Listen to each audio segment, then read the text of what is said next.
Good morning, everyone, and welcome to the panel talk on Pathways to Circularity and Sustainability, organized by VFCD. We have an opportunity to share with you our research findings of a joint project between ICM Foundation and RMIT University. It is a great opportunity to have 4 experts with us to share their experience on various aspects of circularity and sustainability. I will introduce 4 panel members one by one. So our first member is Ms. Thu Vu, the founder of Passy, a fashion resale company focused on sustainability and customer experience.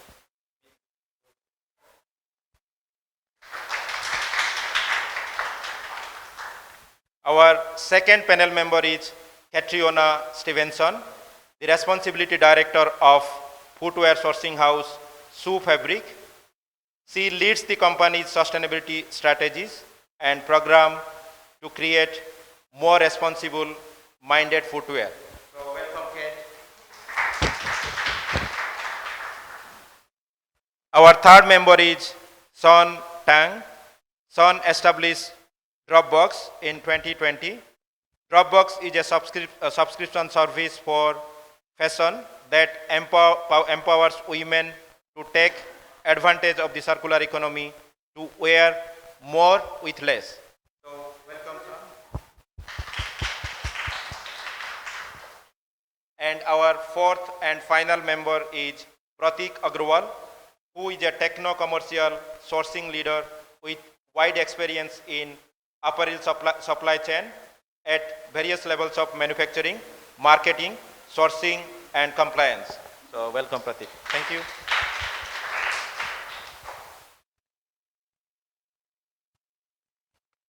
Now I'm going to share some of the findings from this research. There will be 5 key take-home points. The first point is Vietnamese customers lack an understanding of fashion sustainability. However, customer awareness and actions for sustainability have increased recently because of the Gen Z customers. The second finding is all the interviews during the interview, they understand sustainability and they want to become more sustainable in terms of taking care of the planet, mainly emphasizing environmental sustainability rather than social aspect of sustainability. The third finding is local brands struggle to find sustainable suppliers and build long-lasting relationship with these suppliers. The fourth findings, there is lack of infrastructure and technology for effective fashion waste management that remains a challenge for manufacturers and retailers in Vietnam. And the final key point is community sharing in fashion sector is emerging through peer-to-peer resale and reuse models in Vietnam. So these are some of the key findings. With this, then I invite our moderator for today, Ms. Tiffany, to come to the stage and initiate the program. Okay, welcome, Ms. Tiffany. Yeah, I think you need to take the mic.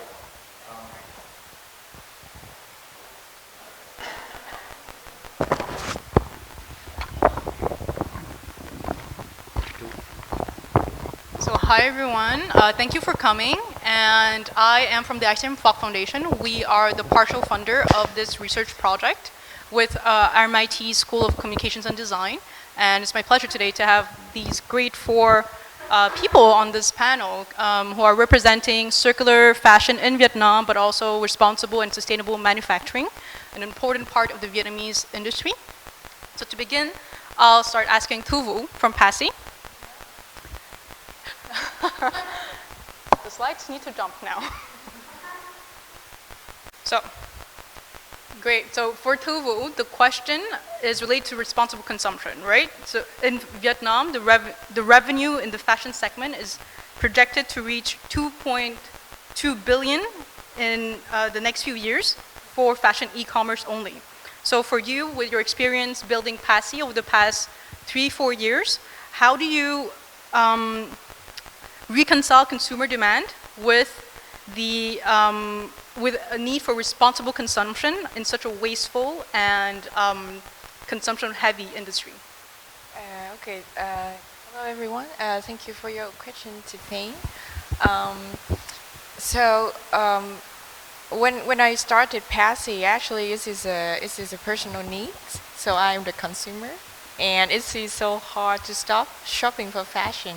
I know, like, we always talk about buy less for more, and I'm moving, like, leaning towards that way of consumption. So I would like to buy something that kind of like 1 or 2 pieces that I will keep for like long, but then yeah, it's a process. Like, it takes time, and also when I reflect it to the consumer in the market, I think they also face the same challenge. I know people are good, all people are good, and they want to do good things, but then there are other factors need to be considered, like your income, like your financial situation, your living, your surrounding, and also what are the options in the market. For example, I have the saying that when we are at RMIT and we're pitching the sustainable solution, like sustainable fashion idea, I have the thought that, okay, so the people who understand the cool sustainable thing cannot afford it, and the people who can afford it just don't care. So I was thinking, is there something that we can bridge the gap in the market? So and then the reusing and secondhand clothing come to my mind, because it seems like it is the kind of nearly the nearly best solution for sustainable consumption at this moment, at the time being. But like, thrifting can be fun, like buying secondhand can be fun. It can give an experience, just like you shopping for any affordable fashion label out there.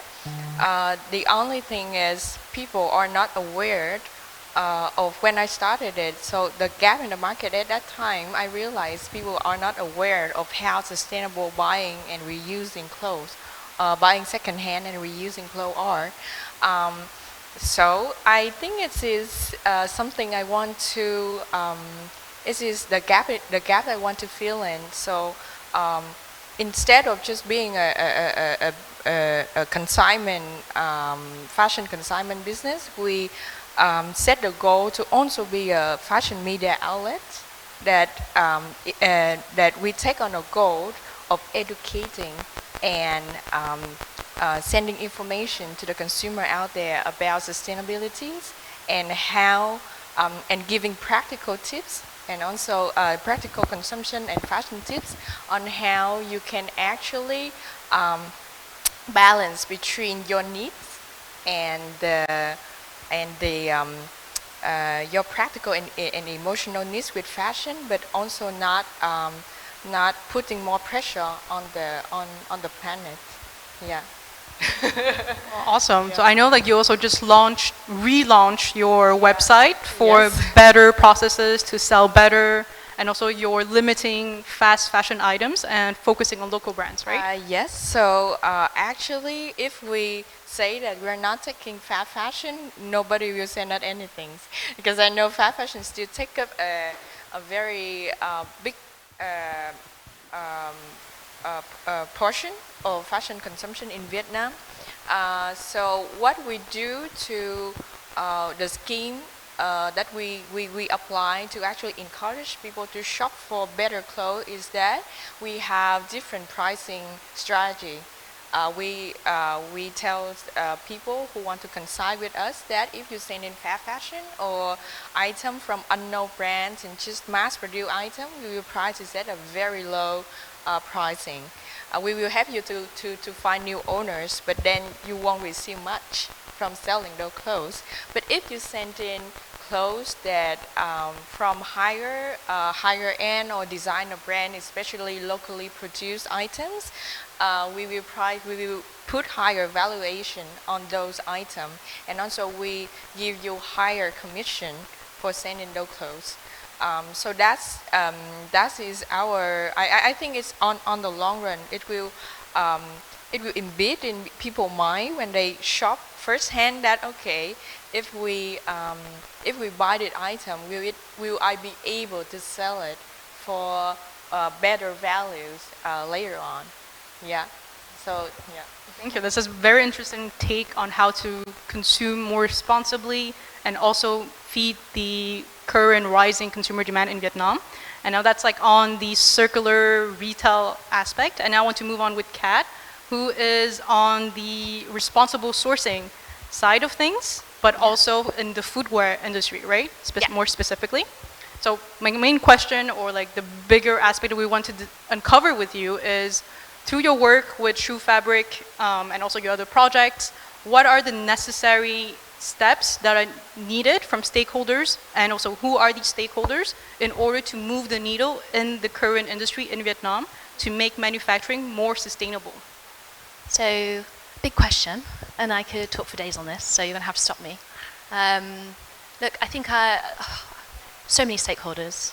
So just to explain, so Shoe Fabric, we're a sourcing house, so we partner with brands to design, develop, and we work with our manufacturing partners to produce that product. So when we were looking at our sustainability strategy, we were really around seeing, because we operate in that middle space, how we can influence those conversations. Because for me, it's like also understanding who those stakeholders are, but also creating much more alignment between the stakeholders so that we're all like learning from each other, sharing those knowledges and not working in silos, because I think a lot of the time we do that. Brands are off doing their one thing, manufacturers the other. I think from a manufacturing perspective, of course, brands have also a huge role in terms of defining the type of products that they want to make, the price points, and it also have a role to play in terms of that offering as well for us consumers. You know, that the types of sustainable products on the market that we can buy are because of the choices that they've made. And for us at Shoe Fabric, it's really just around how we support that conversation and change that mindset. So it's so less from one sustainable product, but how we can change that across the range. So I kind of see that definitely as the role of brands. For manufacturers itself is so diverse, because manufacturers is both the finished product, but right down to, you know, the spinning of the material, the dyeing, the raw material vendor, and it's so complex. So to say that they all have one sort of same role, it's really different and difficult to decipher. But I would say it's like firstly trying to get that message out to manufacturers. So as a manufacturer, going to a manufacturer and telling that story so they're more engaged. And then I think also it's about helping them understand where to prioritize, because it's such a big topic and it's really complex, and sometimes it's quite scary to know where to start. So I think it's just saying, okay, well, you know, for you, perhaps it's water or it's waste. And then I think also it's how manufacturers, but also wider brands and the society, incentivize manufacturers to help make that change, make it not so always such a, you know, an optional and nice to have, because we know it's not optional, we know it's so important, but how we recognize and reward those manufacturing partners to make that change. And I think that's both through the brands in terms of where they choose to partner with, and for us it's just really how we support and make those long-term commitments with our manufacturing partners. And I think that also goes to government support for manufacturers as well, to make sure no one's left behind, because every time it's, you know, not legislated, it's technically optional, which we know, again, like I said, it's not optional, but to help make sure that we help set that pace and that speed of change. And then I know you probably think, oh, how does a customer affect the manufacturer? But choosing how the products you buy, the speed that you buy products, the types of products, always it's a huge loop, and we all influence each other. So I think that we all really have, I definitely say we all have a role to play. I'm very much a firm believer that everyone individually can shift that needle, and that it's around how we build those better long-term partnerships between those stakeholders to make that deeply engaged change impactful. So probably a really long, winding answer to that, but there we go. It's pretty short for such a big question. Oh, good. I guess like a follow-up to that, right, is, so what are the trends that you've been seeing, right, from your customers coming in with their designs, coming in with their requirements for the past few years? How have things changed for them in their sustainability requirements, more specifically? So yeah, I can talk really generally as well, sort of from my experience over like what the past 10 years is too, is that probably more awareness of asking, okay, I'd like a sustainable option. And that's great. So often it's, not really knowing, okay, maybe is it recycled or is it this? I think still I would say that the knowing what to ask and where to start from a brand's coming to us is a bit in its infancy. So we kind of flipped the needle and said, right, we're coming to you. And we're saying, these are the options that we think would be best for your products. And that's how we kind of see, I think often that like we should, as a manufacturer, shift that dynamic, that it's always the brand coming to the manufacturer with the idea, that it's we can go to them and say, look, we're really experts, like this is what you could do this, like why don't you change that? But I think you'll definitely see there's much more focus and talking on sustainability within brands, and there's a lot of work going on. Obviously, it's never enough, the speed is never enough, and we all know that across all industries. But I think you would definitely see much more conversation, asking questions around sustainability. Materials is probably the biggest area that's had a big shift in responsible material sourcing. But yeah, change is happening. It's there, it's coming. And I think often we have to recognise that brands are working at such long timelines as well. So we're already on thinking about spring summer 24. So the changes that we're acting are already 2 years ahead. So I think that's also when we're talking about stuff, my mindset's 2 years away already of what you'll see. So it's Interesting. But like, just like a smaller follow-up question, have you also seen change in terms of more responsible production, in terms of reducing production to make it more adaptable to sustainable goals, right? Because mass production, in the long run, like you said, like it's not going to be the way to go. It's some cases of it, yes. So we've worked with some brands to try different approaches. So, thinking of, okay, how do we manufacture to demand? So, okay, we've had a consumer order. They've put a picture on Instagram. They've ordered the product, and then we've made to order. And of course, then there's no waste. So it's really fantastic, interesting, different business models. I think there's a lot of discussion around things like nearshoring, how we can reduce waste. I think there's a lot obviously we can do in terms of when we manufacture products, actually in the process, how we can make that less wasteful on any scale. Even if you're making 10 pairs of product that's got huge waste, you're still creating an impact. So I think we just need to give more focus to that. And technology as well, digital revolution, the way we make product, garments, footwear, it's still very hands-on. So is that something that can be considered in terms of more sustainable approaches? I don't know, but yeah. Well, thank you for that segue to technology, because now I'm moving on to Sun. It's like I knew. To Sun, who is a tech founder, but worked specifically for clothing rental model. So we had Tu, who does resell, Kat, who works in responsible shoe manufacturing, and Sun had been focusing on the rental model. So for my question for you is, how has the average Vietnamese adopted your model? And if they didn't adopt it well, what are the reasons? Okay, so I think when we first start the model, right, so we not really think about rental. So at the time we just say, okay, we think that fashion industry is one industry don't have any like big technology shift for what. So we would like to do something. So let's say we tackle a biggest problem is fashion industry still cannot go above 5% of online retail rate, right? So if you have fashion brand, majority of your sales channels still be offline store. And how can you make people to purchase the clothes without coming to the store? So at that time we were thinking, so one of the biggest barriers is I don't want to go out and I bought a shirt for let's say $50 or something, and it's find out I don't even look good on the shirt, right? So I have to go to the store. I have to put it on. I even have to, bring on my friend, my girlfriend, my wife, like whoever like have better sense about like fashion than me, and that is time consuming. So we're thinking about, so why don't give the people the opportunity to try on the clothing they want comfortably as they have, and maybe that will enable them to try more, buy more, and actually have better experience overall. So that's what we are doing, right?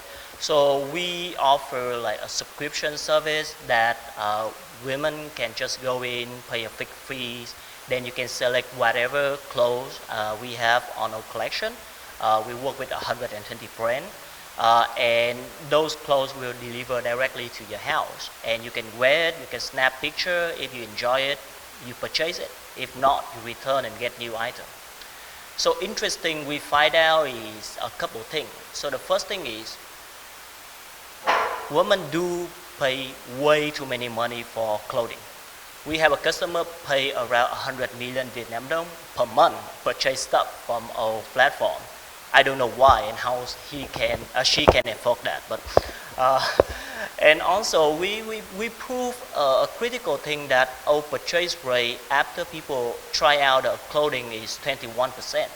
So just put in perspective, right? So on average, the conversion rate on e-com like Tiki, Lazada, Shopee is well below 7%. So if you sell any item despite the industry on e-com, and you reach to the point that 100 people go in, see your product, and 7 people purchase, you way up above the market. But with our model, we've proven that when consumers have the opportunity to try a lot of stuff without the fear that they make wrong decision, they tend to purchase more. So if 100 people go in and try that dress from Wifopia, for example, 21 people end up purchase the dress. And on average, our purchase price is around, if I remember correctly, is $30. And average purchase price on every single e-com platform is way below $17. So not only people purchase more, they actually purchase the higher item, higher price item as well. And we provide a really, really good insight for brand about exactly what is the item you should produce so your customer will purchase. Because the problem with fashion industry, why we produce so many items is we have no idea what consumer want, right? So if you know exactly this type of customer only want this type of shirt, why you bother to release one new collection every single 2 weeks? The main reason is you have no idea. And the more you follow the offline path, the less clue you have. Because in offline, there's no way you're able to collect like who your customer, like how many items they're looking at, whether or not they repeat customer, the new customer, what source customer they from. And when we move forward to the online, we're able to provide the brand way better insight about the consumer. And yeah, overall, I think like when we think about rental, we think about like something is not acceptable by the Vietnamese audience, like in general. But we find out it's not the case. Consumer is nowadays, especially the younger generation of consumer, they open for the new model as long as they can see the benefit, right? So if you go out and you say, okay, so this is the same shirt, same brand maybe, 25% more in price because it's more sustainable, they will say no. But if you come in and you say, you know, if you rent something and you're able to try out or take a picture with 10 items with the price you buy one, all the people will jump on board. We have, I mean, like, expressive growth rate about 60% month over month. And at the peak point, I think we have like 5,000 people subscribing to our system. And I believe we become one of the biggest sales channel of several brands working with us because we have 500 people pay fixed amount of money every single month to get the item from that brand. Awesome. So what I'm hearing is that there's a lot of technology-driven support given to responsible consumption, which aligns with what Kat said about pre-ordering and optimizing your production and sourcing flow. And according to you, from a consumer's perspective, for fashion retail, what would be the main technology trend, or like what should be done in terms of the technology in the coming years so that we can curb that irresponsible consumption flow in the long run? So the short answer will be AI, right? I threw it out there, right? So it can be scary. But if you think about that, right? So one thing we learn is consumer always think their brand and the way they make decision is way more complicated than it actually is. So in our technology platform, it's only take 3 orders for us to predict 95% what you will order next. And if you think about it and think about it for a second, right? If you're a fashion brand and you're able to have one customer order from you 3 times, and you can 95% sure what they will want to order next time, it will be the huge advantage for you in terms of cost optimization, in terms of brand loyalty, and in terms of marketing, right? So you can do all of that. And all of that doesn't require you to ship anything in operation, anything. It just requires you to be a little bit more conscious about like how you're able to distribute to your customer and how you're able to collect those kind of data. And AI nowadays, to be fair, it don't even that expensive. If you go out there, it's already have like off-the-shelf solution you can buy. And at top, if you want to build a solution by yourself, I think to be honest, it will cost less than 100K to build that solution, right? And you will be way better off than other retailer if you have that solution in hand. And additional on that, I think will be some transparency or like exchange information between the brand and manufacturer to make sure that like whatever the brand learn about consumer, the manufacturer has access to similar information, so they can quickly make the product out of that. So one case study, I think like you on industry, fashion industry well known is Shein, right? So their key winning point is they able to make the production line is like way exposed to end consumer, right? From the moment that consumer click on ordering button, the manufacturer already know how much they have to make. So they have better speed, way less waste item, and therefore they can win the market. So I think that is 2 biggest technology implementation fashion brand in general can have. Interesting intake. So whoever has 100K here to invest in their AI technology, do step up to Sun. He will be happy to support you. And like it's a great segue again. Like I love the speakers having great segues to one another. The example of Shein as an MNC, as a big global company. So Pratik, with your time at Asmara, working with all these international brands and companies, how did you reconcile their sustainable objectives or claims in some cases to current or existing manufacturing requirements in the garment industry for Vietnam? So like, thank you for the introduction and for the question. As far as like Asmara is concerned, so Asmara is a trading platform which offers design to store solution to the global brands. So like as we look for the customer base, so we have been working with Abercrombie and Fitch and Urban Outfitters from US. Talking about Europe, we have been working with Marco Polo, S. Oliver, Tom Taylor. And then talking about UK, we have been working with Rohan and Sweaty Betty. And we have few more customers from Canada and Australia.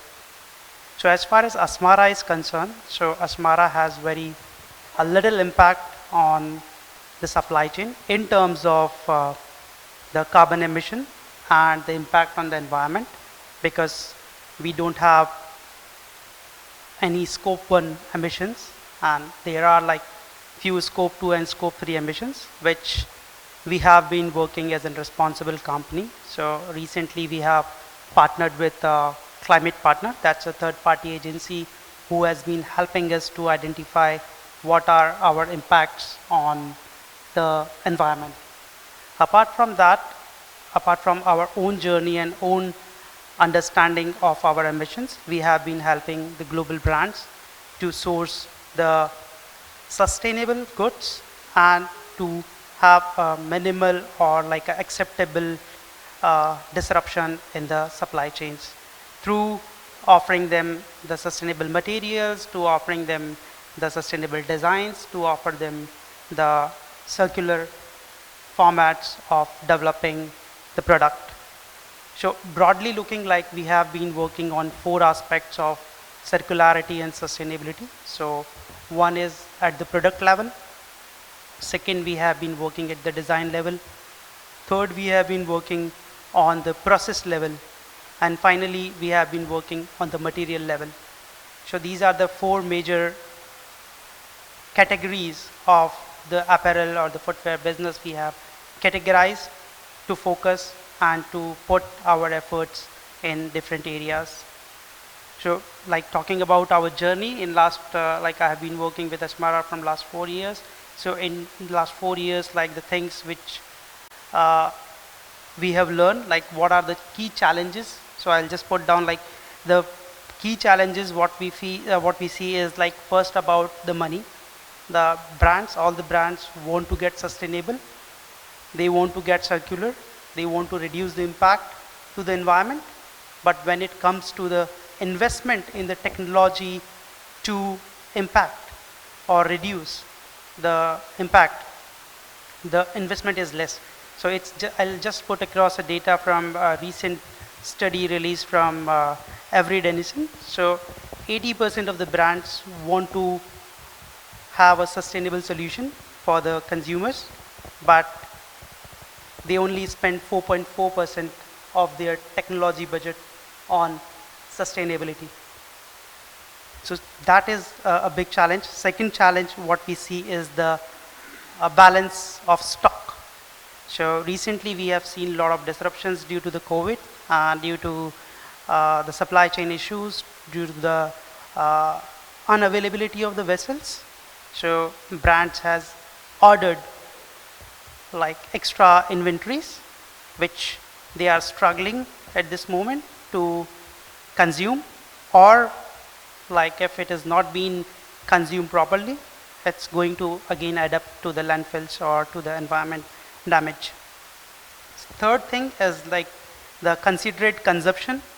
So again, like it's about the consumers also, like whatever they are consuming, they need to be much aware, and apart from the awareness, the product what they are buying should be of good quality and good durability. But again, the challenge comes that everyone is expecting the quality and durability along with the affordability. So that is again the third challenge. Apart from that, the fourth one, what I would like to mention is trust on the data. Now there are like a lot of third parties working on the calculations of carbon emissions. There are a lot of agencies are helping out for traceability and the tracking of the materials. But again, like it's need to be trusted and it's need to be well collaborated. So there should not be any multiple horizons for that, and we keep moving to the same direction. Finally, it's about like the human truths.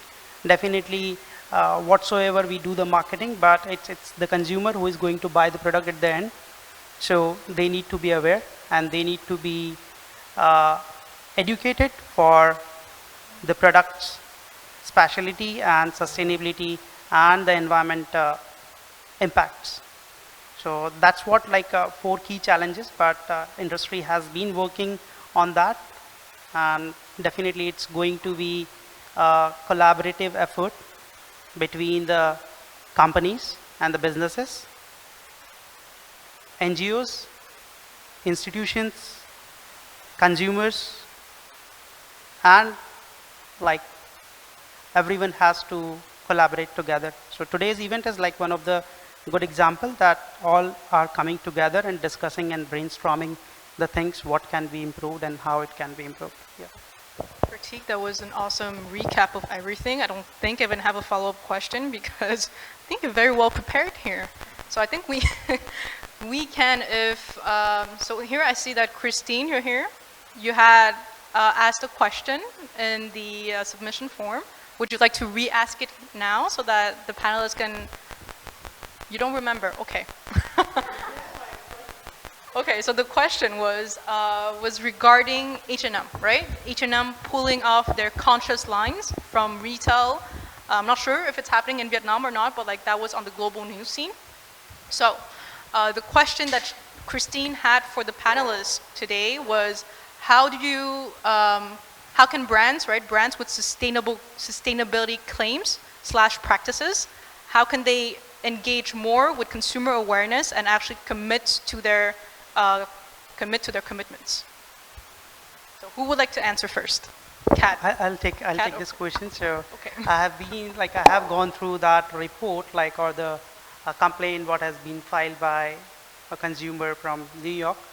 It's a more than 70-point complaint. But again, everything is open-ended in that, because first of all, the claims what H&M is claiming, they are comparing it with certain styles, they are comparing it with certain product, and what the other people are assuming that, or other people are interpreting, maybe they are comparing those kind of product or those kind of claims with the different product or the different styles. Definitely, the H&M is going to come back on their wrong findings or wrongdoings. Definitely they'll come back if there is anything. Apart from that, as Kat also mentioned, that textiles and apparels is a complex process. So when we look backward, it's a complex chain. And when we talk about sustainability, we have to deal with this complex change for such a low value product. That's the biggest challenge. So recently I have been working with third party to calculate carbon emissions or environmental impact of a particular product. And they quote me $10,000 a product to quote the exact scope 1, scope 2, scope 3 emissions of that product. And when I talk about H&M in 2021, H&M had 15,000 articles online on their website. Zara had 9,000 articles. Uniqlo had 6,500 articles. And those are being producing every month, every 6 months, and every year. So it's really difficult. But yeah, it's very hopeful that a lot of technology companies are coming together to make it better and more affordable to trace and track the goods. And I'm sure that in coming time we'll be having a more better traceability and tracking of the goods. Thank you, Pratik. That was half of the question on sustainable claims, right? So now with Kat, could you complement this great answer? Now I know Sure. where to head in terms of job opportunities. So consumer awareness, how do you bridge, all these data, LCAs, impact measurements with an average consumer's awareness of that? Yeah, and I think, we do totally recognise there is a greenwashing issue in the fashion industry, and that is because there's no standard in terms of how to make those claims. So I'm a brand, I think eco means 25% recycled. I'm a brand, I think eco means 50% recycled. So of course that makes it, if you are a brand with credible claims, incredibly frustrating when you see these. And I think for a consumer, a lot of the time we are trying to turn these complex things to come to an Instagrammable number, which means there's a lot of assumptions often. So I think that can be a real challenge.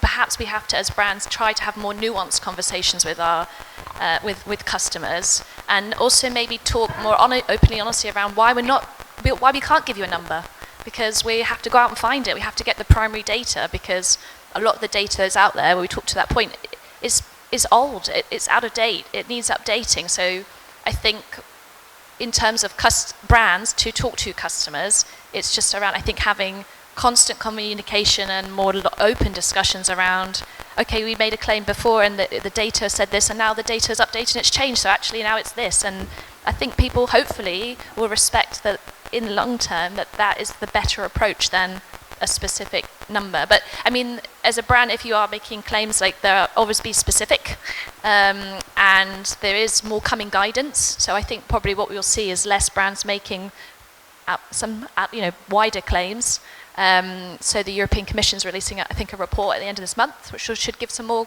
guidance around how to make those comparisons. So I think there'll be more tools for consumers and brands to use to make more consistent and verified claims. Hopefully that's helpful. Yeah, and is that, like, just a follow-up to that question, right? Because, like, we're talking about consumer awareness on a global scale. What about Vietnam in particular? And maybe here too, and Sun, you guys can chime in. Like, is that something that you guys have seen when working with local brands, reselling their stuff or renting their stuff? Is that something also happening at the local level, the national level of Vietnam? Okay, so also on how brand can engage and communicate with consumer about their efforts on a local scale. Is that a question? Okay. So actually, I think for brand, especially big brand, it's very complicated because of how those kind of brand have been operate for like years. On a national or local scale, I think it is easier to actually step in and then and join the sustainable wave because things are more in control. Yeah, it's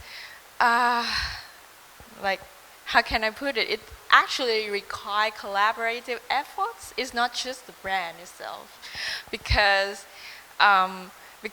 it is easier to say to pointing at someone and say, yeah, you are greenwashing people from the view of an outsider or view of an audience. But when you're in the business, when you are the one who are responsible for the livelihood of 10, 20, or 100 or 1,000 people, it is much more difficult. A lot of brand owners I know that are that I have conversation with, they are really into this like they want to be more sustainable and they want to circulate their business. But also when you look at how the business have started, their begins and how it's been operated along the way, you know that it takes times. And I think even the smaller step or the smallest efforts from the brand is needed, and you should appreciate it that. But I'm for sure like H&M or the bigger company, they are doing they are just touching the material science because it is way better. It is more glamorous than pointing out at the fashion waste issues because it's less sexy. It's less sexy than talking about the materials, but also like us as a consumer. But brand, I understand why brand do that. They want to test out with a line to see consumer reaction, like how everything, like the CEO, like every decision from the CEO is actually made from the cashier. Yeah, big or small, big or small brand, it is made from the cashier, not. So if consumer keep buying, so we have a more conscious line, but we also have like basic line, like fast fashion line, and then if consumers still accuse brand for greenwashing, but they still like buying things. On the other end, it won't change anything. Yes, we are aware of. As a brand owner, they know what they are doing. First, they need to get the business survive in order to afford the greater things of sustainability. Yeah, so that's my take. So before, I'm just saying, like, if I'm standing on the consumer or the audience point and I learn about sustainability, I say this is not sustainable fashion, this is greenwashing. But then when I put myself in the shoes of the producer or the business owner, things are much more complicated, and just doing the best that I can as a business owner, and also, but then in order to bring sustainable solution into a bigger scale, we do need the collaborative efforts of financial investors, and the governments. Yeah. So it's not it's not just the responsibility of the brands, but also all the parties, also all the stakeholders in the industry. Yeah. So we're at a standstill still in Vietnam, I guess, just as the rest of the world, where we like need collaboration between the public, as in consumers, government legislating better rules, better laws in how to manufacture, how to consume, and brands actually making an effort and continuously making an effort and communicating it properly, right? So I think I summed up quite a long answer from 3 panelists here. So I'm wondering, like, does anybody else have a question from the audience here?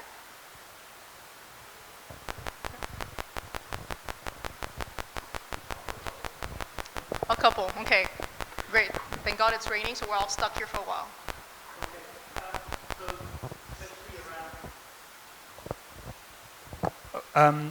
So I'm with Kat. We work at Shoe Fabric. Secondhand is a new wave or a trend. It's in Europe, in the UK, we're talking about it's going to become £1 billion business very soon.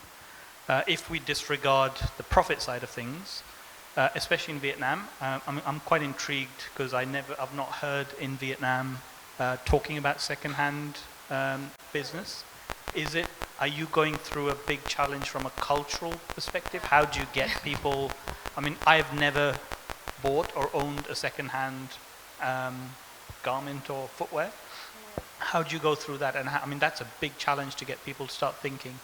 Yeah, thank you for your question. I actually got this question in every panel that I go to, in every speech, because I think not just Vietnam, but Asian market in general, people believe that there is a stigma with second-hand clothes, with reusing re-wearing other people's clothes. Actually, I didn't actually, when I started it, I was so, it wasn't a problem with me, because I started it with the goal of catering the solution to a small group of people. So I think, okay, so all my friends and people who knows me, we don't care about if it's secondhand or not. If it's cool, it's cool. So I just started it, and but we do aware that we want to, so along the way when we want to scale the business, we want more people, ideally everyone, to jump in the second-hand wave with us. So that's why in the very beginning I was mentioning about not just being a fashion retailing company, but also a fashion media outlet, and where we can inspire and also motivate the younger generations, because they are the one who understands sustainability at the first place, and then that generation will influence the previous generation actually. So this is a story which make me we actually have an answer, like how can we solve the stigma of people with secondhand. Just let me, but I have the story that one morning when I went to the store very early, so we have this small showroom, and I saw a middle-aged lady there. Like, she was there even before of me. Like, we haven't opened the store, but the cafe opened, and she just went in and browsing through the clothes.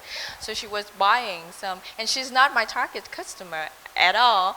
Like, we're targeting the younger Gen Z, millennial, who are a little bit, I have to say, like, from international university, where they learn and understand fashion sustainability in general. But then so I was a little bit surprised when I saw that the kind of customer like her at the showroom. And then we were chatting. I asked her, like, how do you know about us? And have you been here before? And she told me that her daughter shopped from our place. And her daughter come to our pop-up events.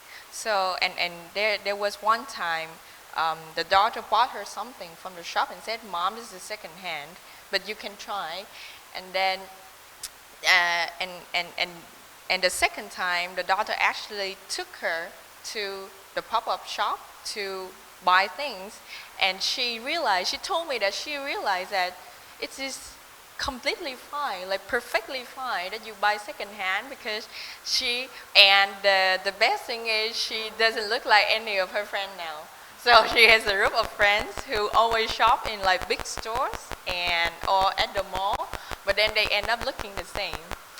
But now she could look different from her friend, and she doesn't think that this is a problem anymore. So so I think it is very, very, we launched at the ideal time when the new generation do not have that stigma with secondhand anymore, and actually they think it is a cool thing. So we have this Facebook group. We call it Medosida, like secondhand lovers, and it's 80,000 members. Yeah, it has 80,000 members, mostly young people who sell and buy secondhand clothes interchangeably. And these are the people who I believe will influence not just their generation, the next generation, but also the generation before them. Yeah. So our focus is actually on the people who know what it is. So I'll just add small data on that, like from the recent report from Avery Dennison, that if 100 people go to buy a sustainable product in apparel industry, only 16 end up buying the sustainable product, because rest of others are like putting cost, affordability, and the durability on the first instance. So like if the inflation and everything, the cost rise, like rising cost will going up like this, then definitely the second-hand clothing would be gathering more traction. And I also, I think in the near future, second-hand resales will have a big booming because brand will jump on it. Because right now, like brand who produce first-hand clothes, they only make money when they produce an item. So I produce this dress and I sell for $100. If I want to make another $100, I need to produce another one.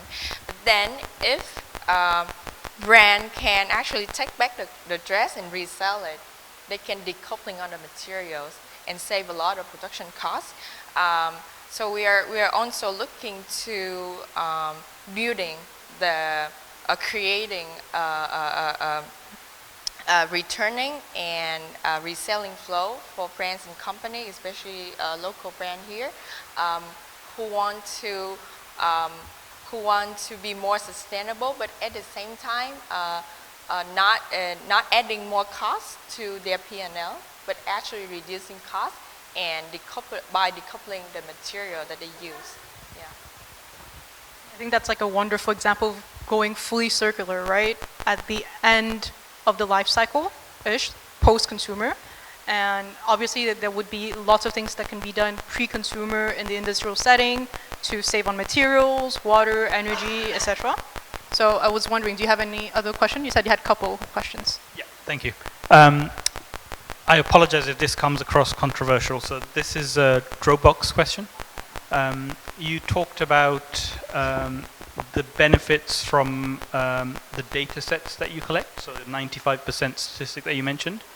From a Dropbox strategic perspective, are you doing the business for the sake of the data sets to actually make it more efficient from a manufacturing to supply? However, are you also then, by providing more convenience to your consumers, sending them drones of articles, encouraging them to actually then purchase more, so in the end creating more waste? So I will put it this way, right? So the first one is when I think about circular economy, right? I never thinking about selling secondhand. I'm thinking about if I already waste so many material to produce one shirt, can it circular inside the society to do what it's meant to do, is to wear and for people to have fun. That's why in our model, the way we treat the clothing is one clothes can last for 30 times of wash, which means it can rent out 30 times. On average, we do the survey that people who purchase the clothing, they only wears 1.5 times on average. So which means we 20x the life cycle of the clothes. Therefore, we actually create the effect of reducing the what we call unreal demand. Because like, for women, we have unreal demand. I bought one item, I wear it, and I think I need new style. So I go in, I buy another one, right? So we actually reduce waste on that perspective. Second perspective, I don't think I ever touch it, but when we talk with the brand and we say, why you don't make the item more sustainable? Better material, better design can last longer. And they told me like, because consumer don't buy it. So if you have the same linen dress and you make up by 30%, consumer just walk away. And rental actually unlocking that possibility. Because now if you make a linen dress that will look good in style for 2 years, you actually return over investment of that linen dress can be way higher than you sell out a normal product. So we actually do some experiment at small scale with one brand that they produce a whole new line of rental only clothes. And on that they use more durable material, and of course the design is more meant to be wear a lot of time. So I think that's good, right? I cannot tell much about like what exactly will be the impact at the end of the day. But if you really think about that is, I think the biggest challenge why sustainable and circular economy not pick up at the moment is consumers just don't care. Consumer, they only care about what value I get out of $1 I put to your brand.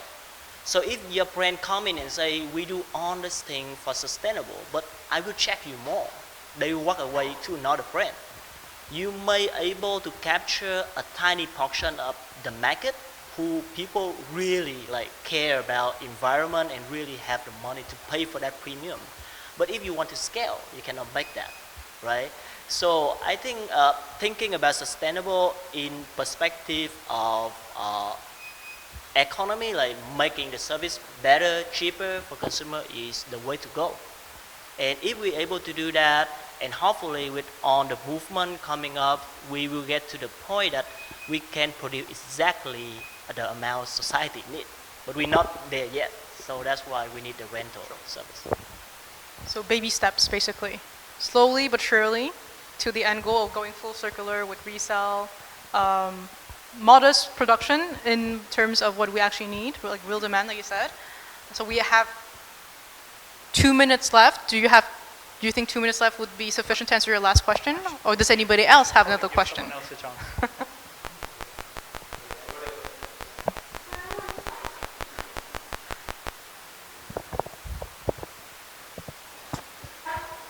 So my question is to Sue Fabrics.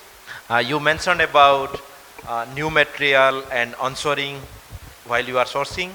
So can you just highlight what are the aspects you look when you are going for new material? Yeah. Is it biodegradability or synthetic material or natural material, recycling, all these aspects? And how easy it is to make these products from Vietnam, or you depend on China or other countries? Okay, good question. So I'd say we look at all different aspects of sustainability. So what we have is we've created things like toolboxes. So what we have on each of the materials that we pull into our responsible toolbox have categories. So it could be natural, so organic fibers, linen, could be recycled materials, so recycled polyesters, recycled manufacturing waste as well. So we do that lots of things like outsoles, where you can use some of that extra regrind and re-put that into the product. Then also biosynthetics, so bio-based materials, a huge range of diversity. I think how we go to find new responsible materials is vendor fairs, talking constantly with vendors. And I think over the years, I think what you found is that more conversations have, when they've only been a very limited offering, it started to increase as more brands and more people are asking the conversations and asking that of the vendors. There is an increasing offering.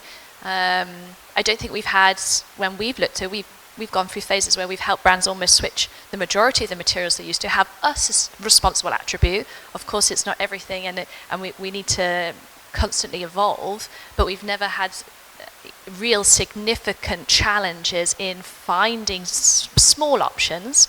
I think Vietnam, it's increasing. I think there are still, of course, a lot of material developments in other countries in China, but we're definitely seeing, particularly for footwear materials and apparel, a lot of that has started to come more to Vietnam. So those previous barriers are being reduced.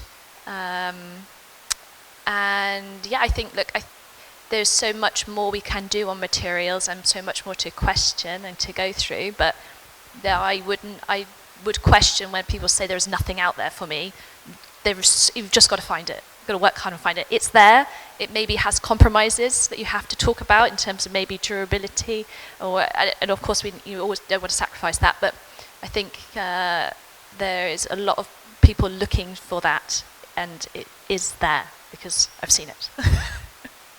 Thank you. Thank you, Kat. Great answer, right? Like if you really put your mind to finding a material, sourcing is not that. Yeah, and also a lot of the time that we've co-created those with vendors. So it's not just saying, I've got to, say, okay, well, let's work together to find something and make something together. And they're open to that because there's always interested in experimenting and seeing what those new opportunities could bring to promote to wider. So I think it's not always a question of, shopping. It's, okay, how can we work with those vendors to create the stuff that we want to see?